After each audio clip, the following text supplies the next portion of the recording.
په ژوند کې مثبت فکر او هیله لرل په خپله بریالیتوب ده.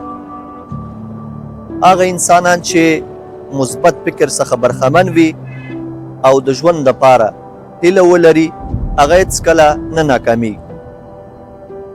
کله چې عام ذهنیت منفي شي او هیلو ته په منفي نظر وکتل شي نو بریالیتوب کډه کوي او انسان له ناکامیو سره مخ کیږي.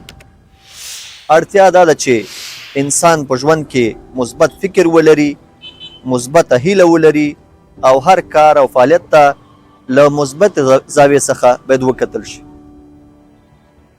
یوه خبره چې انسانان باید ورته پامنیوی وکړي هغه دا ده چې د یو کار او فعالیت په سر کې باید هغه اشخاصو سره مشوره ونیسي چې هغوی له منفي ذهنیت څخه برخمن وي.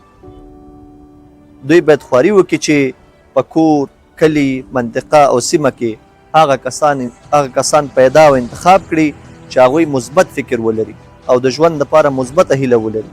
کله چې دغسې مثبتو انسانانو سره مشورې وشي د هغوی مثبت افکار واخیستل شي نو زه باور لرم چې دغه کسان چې کار او فعالیت شروع کوي دا به بریالي کیږي.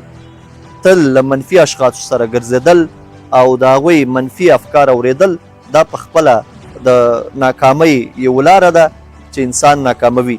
پکار دا ده چې مثبتو اشخاصو سره سړی راشه درشه وکړي، د هغوی مثبت افکار واوري، د هغوی مثبتو نظریاتو ته درناوی وکړي او د ژوند په مسیر کې باید د دوی څخه استفاده وکړي. ډېره مننه.